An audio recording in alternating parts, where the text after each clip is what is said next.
Hello and welcome to another video of VS classes online. आप आ चुके हैं वीएस क्लासेस के प्लेटफॉर्म पे, जहां पर आपको वेरियस सब्जेक्ट से रिलेटेड हम मल्टीपल कंटेंट प्रोवाइड करवाते हैं जो हिंदी और इंग्लिश दोनों में रहते हैं, जिससे आपको समझने में आसानी हो।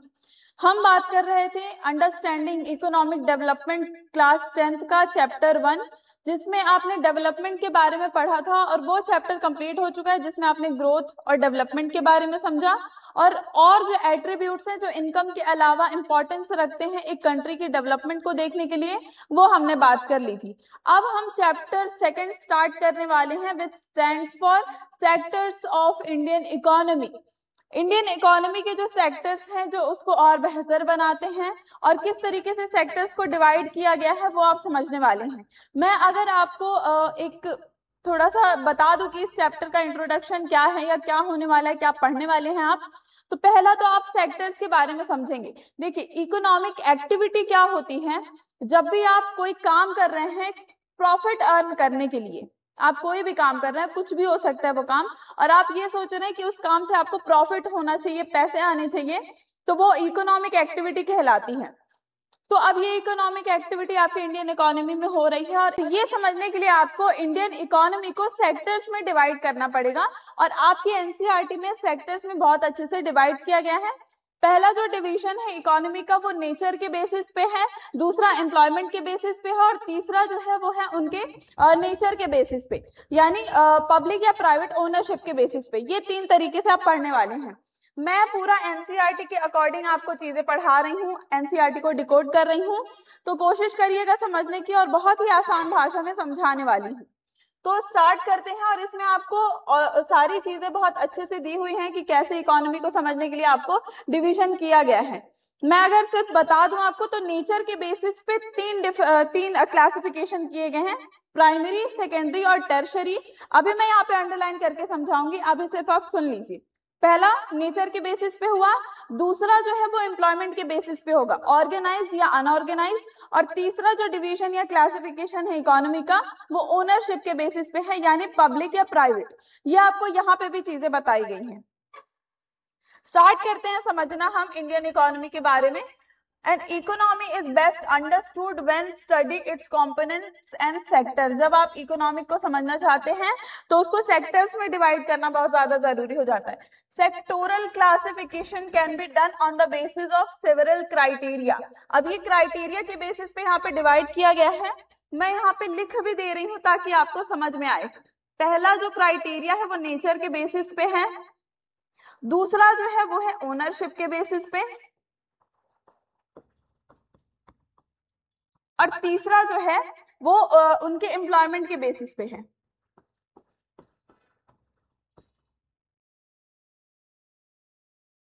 आगे बढ़ते हैं। In this chapter 3 types of classification are discussed. पहला प्राइमरी, सेकेंडरी और टर्शरी। ये प्राइमरी, सेकेंडरी और टर्शरी, रुकिए पेन चेंज करके मैं आपको समझाती हूँ, ब्लैक रखते हैं। ये जो प्राइमरी, एक मिनट, ये जो प्राइमरी, सेकेंडरी और टर्शरी आपको बताया गया है वो नेचर है इकोनॉमिक एक्टिविटी का।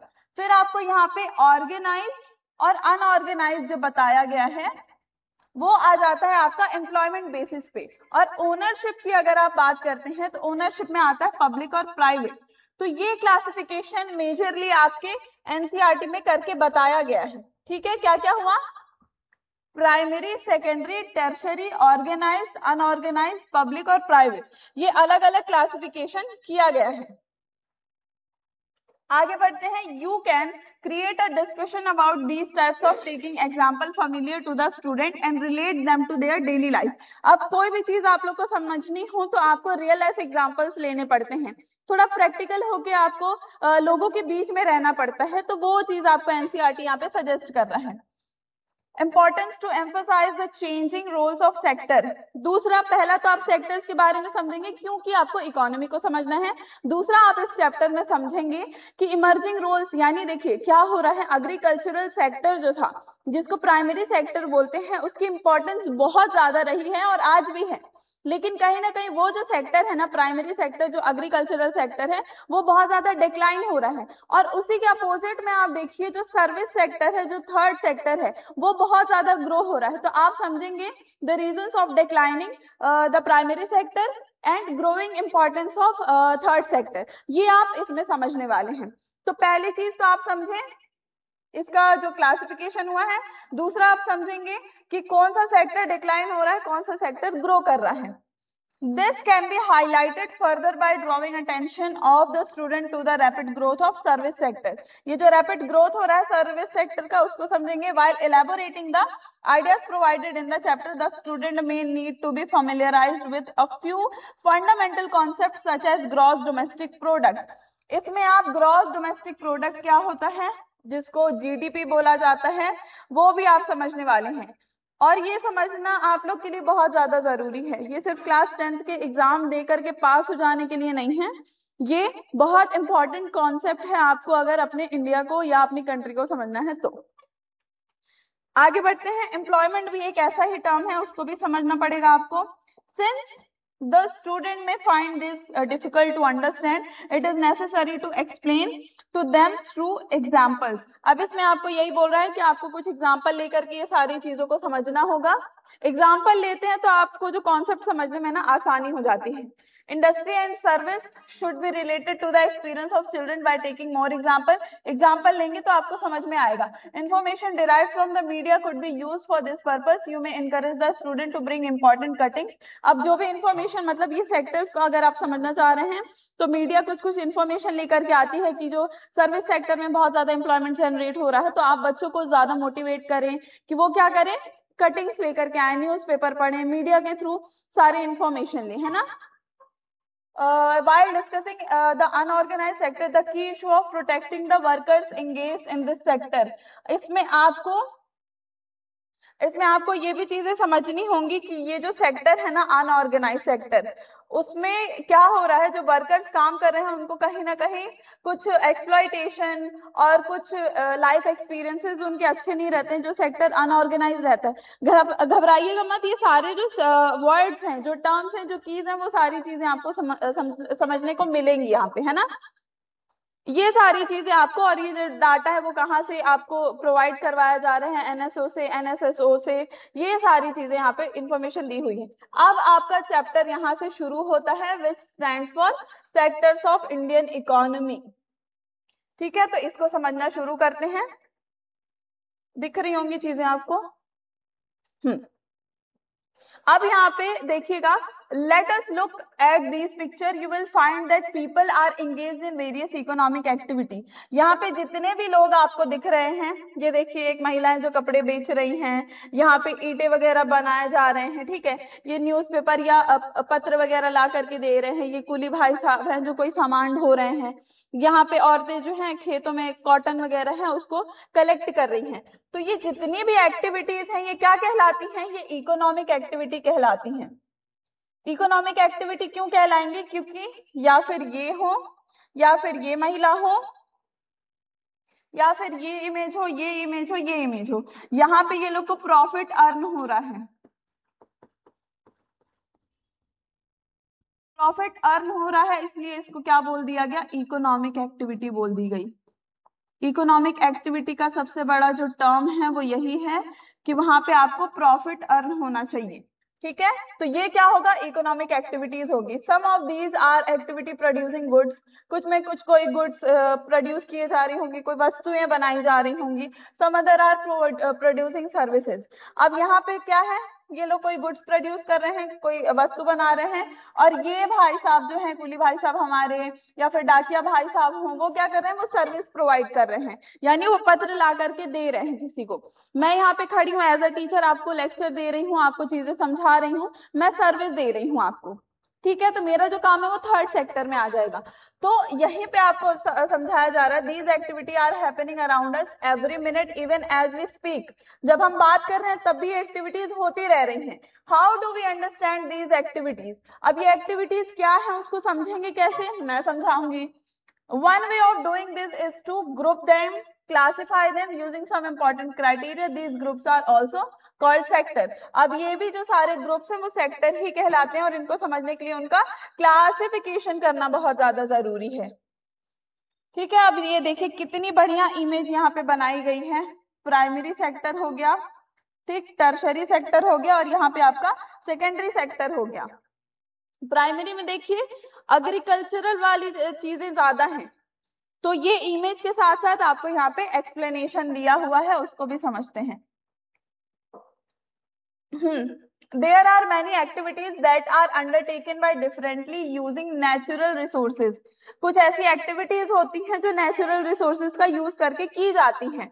Take for example the cultivation of cotton. It takes place within a crop season. एक कोई पर्टिकुलर क्रॉप सीजन होता है जिसमें कपास या कॉटन उगाए जाते हैं। For the growth of the cotton plant, we depend mainly but not entirely on natural factor like rainfall, sunshine and climate.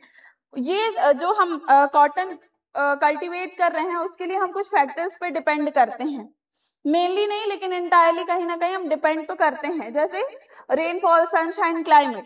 तो अब जो नेचर से जो चीजें हमारे पास आ रही हैं, नेचर से बन करके आ रही हैं, वो क्या कहलाती है? वो प्राइमरी एक्टिविटीज कहलाती हैं या एग्रीकल्चरल सेक्टर भी बोला जाता है। नेचर से आ रही है इसलिए agricultural sector. The product of this activity, cotton, is a natural product. Similarly, in the case of an activity like dairy, we are dependent on the biological process of the animal and availability of fodder. क्या बोल रहा है आपको? जैसे dairy में दूध वगैरह हम खरीदने जाते हैं तो उसके लिए हम बायोलॉजिकल प्रोसेस पे डिपेंड होते हैं जानवरों के, तो वो भी जो चीज हमारे पास आ रही है वो नेचर से ही आ रही है, तो वो भी प्राइमरी सेक्टर में आएगी। The product here, milk, also is a natural product. Similarly, minerals and ores are also natural products. When we produce a good by exploiting natural resources, it is called an activity. Private sector. इतनी सारी जो चीजें आप यहाँ पे समझे जो nature से आ रही हैं, ठीक है, हम क्या कर रहे हैं, नेचर की मदद से कोई चीज जेनरेट कर रहे हैं, तो वो किस में आता है? वो प्राइमरी सेक्टर में आता है। इतना समझ में आया? ये सारा जो आपने देखा कि प्राइमरी सेक्टर से वो सब कुछ आ रहा है। अब क्यों आ रहा है, आगे बढ़ते हैं। Why primary? This is because it forms the base for all other products that we subsequently make.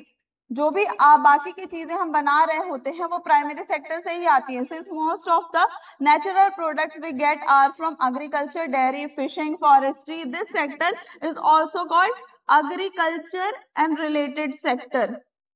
क्योंकि हमको नेचर से यहाँ पे सारी चीजें आ रही हैं, प्रोड्यूस्ड नेचुरल गुड्स, इसलिए ये प्राइमरी सेक्टर कहलाएगा। प्राइमरी सेक्टर जो है वो रॉ मटेरियल देता है या जो इंटरमीडिएट गुड्स होते हैं वो देता है। अब आते हैं सेकेंडरी में। यहां तक ठीक है, ठीक है। सेकेंडरी सेक्टर में The secondary sector cover activity in which natural products are changed into other forms through ways of manufacturing that we associate with industrial activity. अब प्राइमरी सेक्टर से आपको जो भी नेचर की चीजें मिल गई एग्रीकल्चरल सेक्टर से, आप उसको क्या कर रहे हैं, मैन्युफैक्चर करके कुछ और बेहतर में बना रहे हैं, तो वो क्या कहला जाएगा? वो सेकेंडरी सेक्टर या मैन्युफैक्चरिंग सेक्टर कहला जाएगा। मैन्युफैक्चरिंग सेक्टर क्यों? क्योंकि वो जो रॉ मटेरियल हमको प्राइमरी सेक्टर से मिल रहा है हम उसको इंडस्ट्री में जाकर के मैन्युफैक्चर कर रहे हैं, तो इसलिए वो सेकेंडरी या मैन्युफैक्चरिंग सेक्टर कहला जाएगा।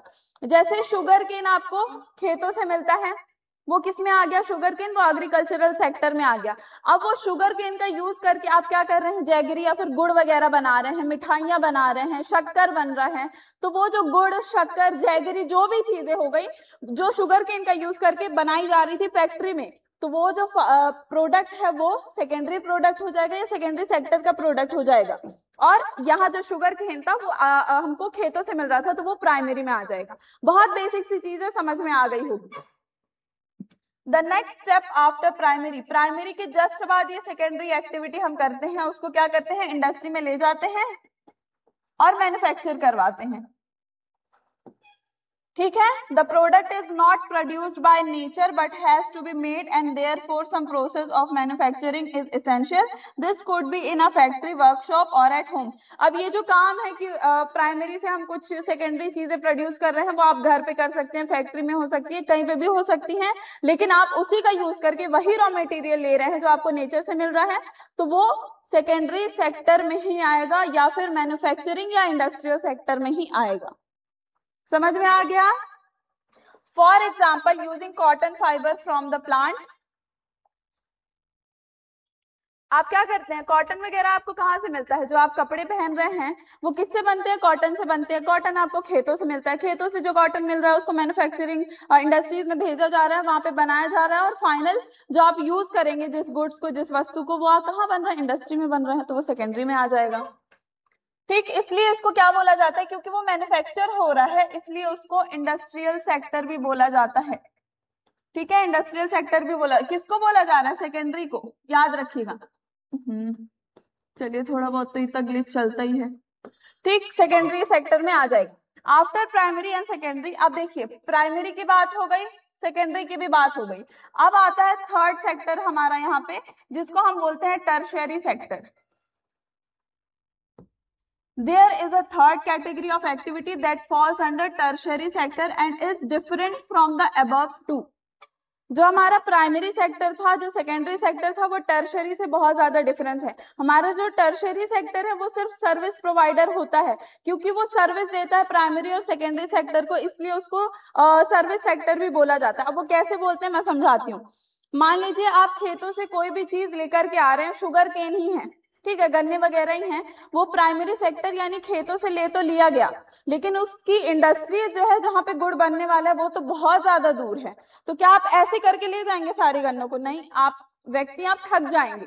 तो आप क्या करेंगे, ट्रांसपोर्ट वगैरह का यूज करेंगे, ट्रक वगैरह मंगाएंगे, या हो सकता है कोई और ट्रैक्टर वगैरह आए। तो वो जो आपको सर्विस दे रही है प्राइमरी और सेकेंडरी को, यानी खेतों से जो गन्ना जा रहा है मैन्युफैक्चर होने के लिए सेकेंडरी सेक्टर में, तो वहां पे ट्रांसपोर्ट की जरूरत है। वो जो ट्रांसपोर्ट है वो थर्ड सेक्टर है, जिसको सर्विस सेक्टर बोला जाता है। अब सर्विस सेक्टर में केवल गाड़ियां या फिर ट्रांसपोर्टेशन नहीं आता है, वहां पे और भी सारी चीजें आती हैं। कम्युनिकेशन के लिए भी आप जो चीजों का यूज कर रहे हैं वो भी सर्विस सेक्टर में ही आएगी। बैंकिंग हो गया, ठीक है, आप जो चीजें स्टोर करके रख रहे हैं वो भी किस में आएगी, वो थर्ड सेक्टर में आएगी। तो जो हमारा थर्ड सेक्टर है, टर्शरी है, वो सिर्फ क्या करता है, सर्विस देता है फर्स्ट और सेकंड सेक्टर। ठीक है, रीड कर लेते हैं। These are activities that help in the development of primary and secondary sector. जो प्राइमरी और सेकेंडरी का डेवलपमेंट हो रहा है वो केवल थर्ड सेक्टर के कारण हो रहा है। These activities by themselves do not produce a good, but they are an aid or support for the production process.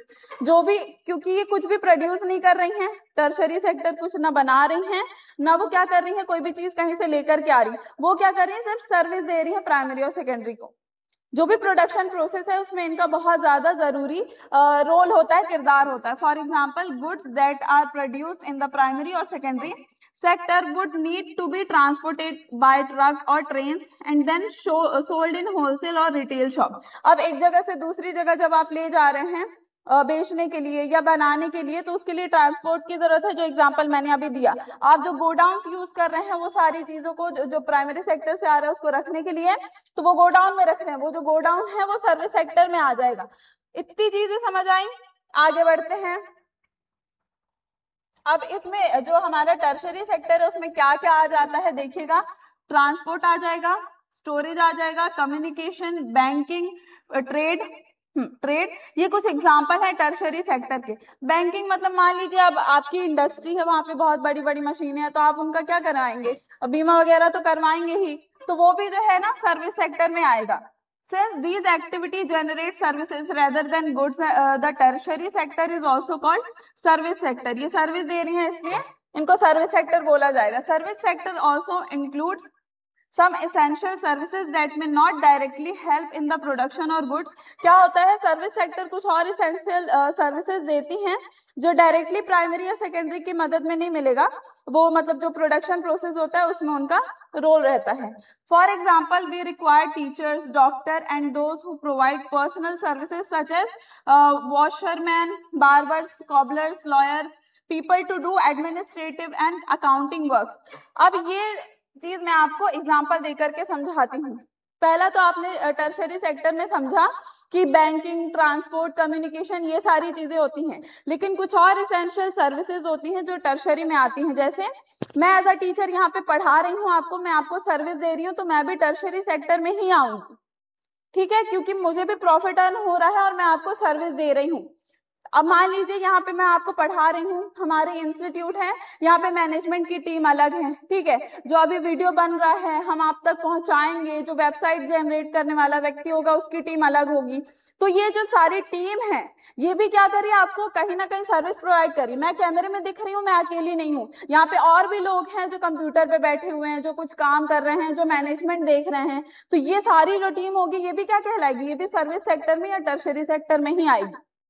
तो ये भी कुछ एसेंशियल सर्विसेज होती हैं जो सर्विस में आती हैं।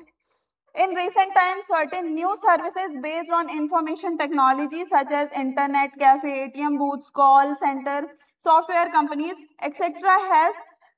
have become important. आप कुछ सॉफ्टवेयर इंजीनियरिंग का काम या ATM बूथ वगैरह जो है ना नए नए निकल करके आए हैं, जिसमें बहुत ज्यादा लोग क्या करना चाह रहे हैं, काम करना चाह रहे हैं।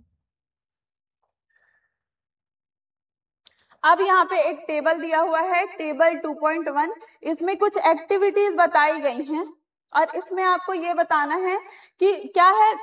इस टेबल का जो मोटिव है वो आपको ये समझाना है कि 3 सेक्टर होते हैं आपके पास, प्राइमरी, सेकेंडरी, टर्शरी, लेकिन ये तीनों सेक्टर जो है वो इंटरडिपेंडेंट होते हैं एक दूसरे पे। जैसे मैंने अभी एग्जांपल दिया हमारी टीम का, तो हम जो टीम है एक दूसरे पे डिपेंडेंट है। किसी को एडिटिंग आती है, किसी को अच्छा कंटेंट बनाना आता है, किसी की अकाउंटिंग अच्छी है, तो हम क्या है एक दूसरे पे इंटरडिपेंडेंट है। सेम वैसे ही इन तीनों सेक्टर के लिए होता है।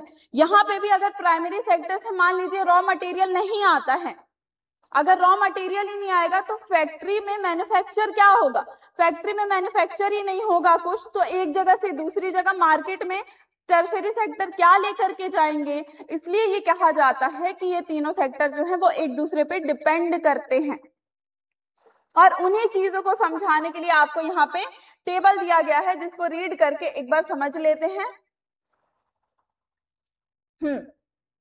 Imagine what would happen if farmer refused to sell sugarcane to a particular sugar mill. अब मान लीजिए शुगर केन जहाँ से आ रहा है वो प्राइमरी सेक्टर है, ठीक है, और जहाँ पे बन रहा है वो सेकेंडरी सेक्टर है। तो ये एग्जांपल हो गया कि सेकेंडरी जो है इंडस्ट्रियल सेक्टर वो डिपेंडेंट है किस पे, प्राइमरी सेक्टर पे। अगर शुगर केन मिलेगा ही नहीं तो सेकेंडरी सेक्टर क्या बनाएगी।